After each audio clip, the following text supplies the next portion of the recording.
What's up, Ultimate Ninjas? Welcome to the Ultimate Ninjas Youth League. This video is going to be the official rules for the Youth League. You will also get these official rules in an email. If you don't want to watch this video, just go to your email and check it out. So, real quick, the start time for the Youth League is going to be 7:30 for the first two age groups, ages 6 to 8 and 9 to 10.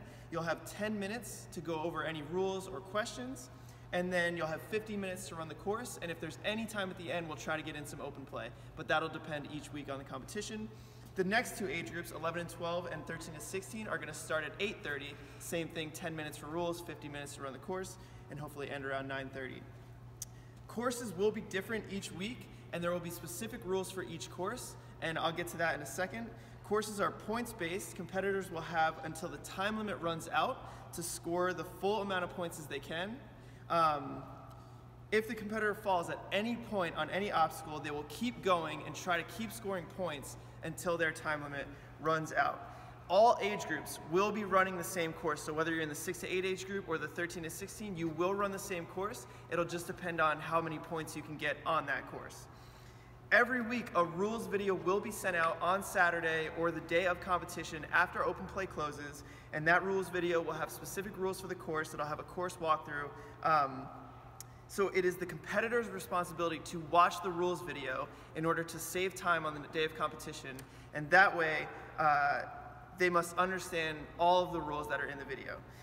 10 minutes will be given at the start of the competition to review the rules, ask any questions. They can walk through the course, just not touch any obstacles, and ask any questions that they might have from the rules video, but there will not be a full course walkthrough when they get here for the competition.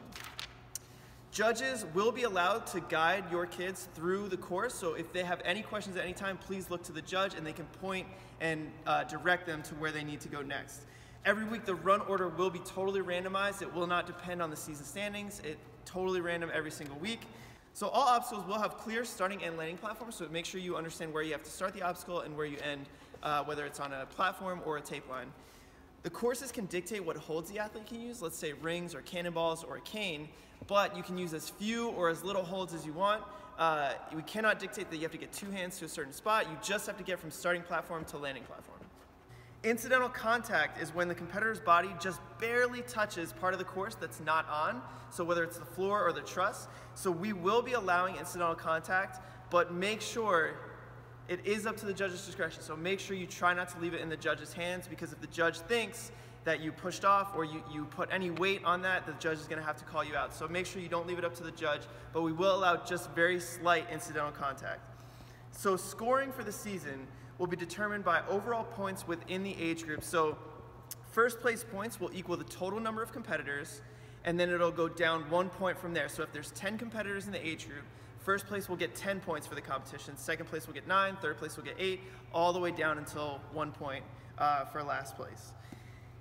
So for individual competition tiebreaking, if two competitors have equal amount of points at the end of the course, we're going to go back and look at how many points the competitor scored consecutively from the start. So if I scored 10 points in a row, and then you scored 9 points in a row, but we tied at the end of the course, I would get the win because I scored 10 points first consecutively before your 9 points.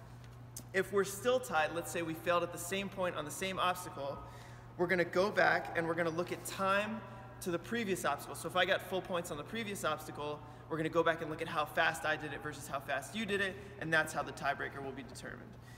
Overall, the season will take the top 6 performances of each competitor. So if I have 8 competitions throughout the league, I'm gonna take my top 6 performances. So if I get first place 6 times and last place twice, we're gonna drop out those 2 last places, and my overall season standings will be those top 6 first places. In the event of a season tiebreaker at the end, the tiebreaker for the entire season will look at the higher average placement among those top 6 competitions. If you're still tied, we'll go down to the top 7 points, and so on and so forth. You can review the email for more information about that. And then finals, the top 3 ninjas per age group will compete in the finals. So we're going to be taking 12 ninjas from each gym, Chicago, Libertyville, and Naperville, and each competitor will compete in the overall finals, and we'll have 1 overall winner for each age group. All right, thanks for watching. Hope you guys enjoyed the Youth League. Get ready for your rules video on Saturday. OB.